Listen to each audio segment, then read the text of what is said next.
Okay, out walking again today. Got my guide dog with me. Down on the riverbed again. So again, let's have a chat. Why don't we talk about core beliefs? How we get our core beliefs and how they affect our lives. So we establish our core beliefs as a result of a core wounding.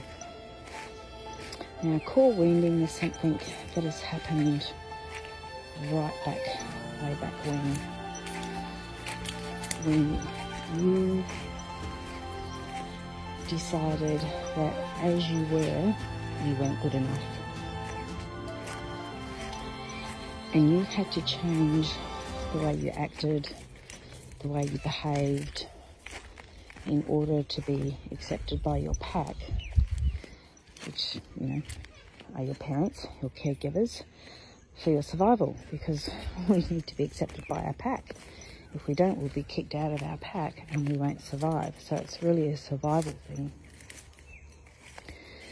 So what that can look like is if you were a noisy child or baby, crying, screaming all the time, and mum, dad, or your caregivers were always angry at you because you would never shut up. So you took on the belief that if I am quiet, I'm not heard and probably not seen as well, then I will be accepted by my pack. So from that moment on, you have created behaviours that keep you from being heard. So not speaking up for yourself, doing as you're told, whether you believed in what you were doing or not. So basically, starting from that core wounding, you start to live a life that's not authentic to how you were born. And we all have a core wounding, every single one of us. And probably 99.9% of the population are not living authentically. Now, this core wounding could actually be in utero. Our first language is energy, and when we're in the womb, we call this a womb wound, we can take on energetically what is going on with our parents. Perhaps mum was very anxious about this pregnancy. Perhaps she was worried financially how she would care for a child. Perhaps the child was a surprise. Perhaps she didn't even want to have a baby. Or perhaps her partner or husband didn't want to have a baby. So there could have been a lot of stress for the mother while you were in the womb. Now we take that energy on. So right then and there, we already have a core belief that perhaps we're not wanted. It's not safe to come into the world. I'm not good enough. So that's how we can establish our core wounds. Now there's lots of different core wounds. There's not just like one. And we can continue to establish core wounds as we go through, our childhood years especially. And from there we create the behaviours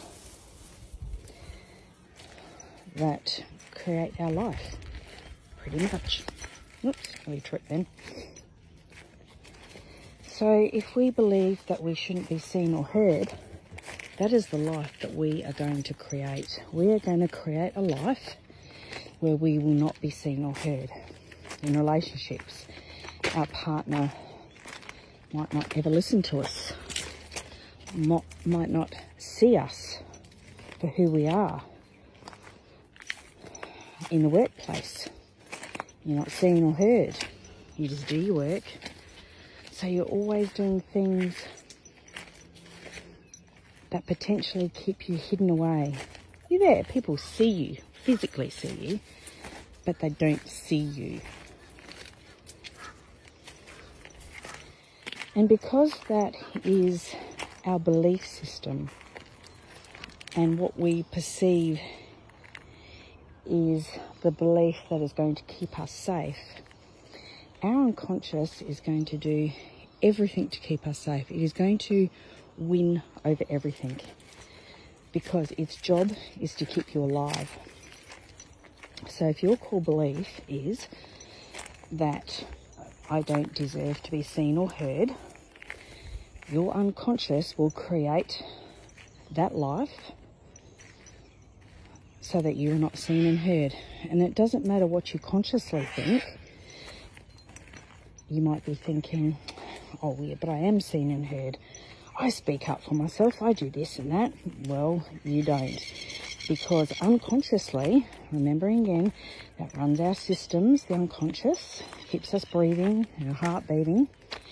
That is the thing that keeps us alive. And if your unconscious believes that it is a threat to you, you know, remembering, going back to we need to be accepted by our pack for our survival, then it will keep you so that you are not seen and heard. So that is just one example of a core belief. I mean, there's lots of core beliefs. It's not safe for me to be successful. It's not safe for me to have money. It's not safe for me to even be here. Everything ends in disaster. It's all my fault. You know, these are just some things, some of the core beliefs that we can have, and sometimes we can have all of them, depending, you know, how long we've been sitting in our trauma for. So it's really important to resolve that core wounding, which is your trauma, so that you can actually start living the life that you were born to live, not this life that you're living now, which is not authentic to you. We're not brought to this world to be a people pleaser or not be seen and heard or for everything to end in disaster. We are here as creators. We are here to create in this life. And our life is full of limitless potential and possibility. That is what we're born into. But when we have these core beliefs,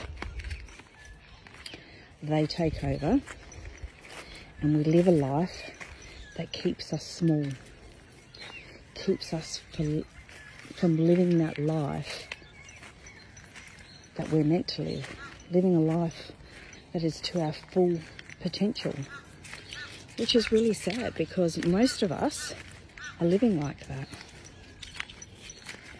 So what do? Well, we need help with this. It's not something we can talk our way out of. Oh, listen to those ducks, they're so beautiful. This deep trauma, these core woundings, are not something that we can talk our way out of. So talk therapy, whilst it has its place, and I'm not saying that talk therapy is not good, but in this instance, talk therapy is not enough. You need deeper work. You need to get back to that core wounding and resolve it. Save that little girl or boy who thought that they weren't good enough, that as they were, they weren't enough.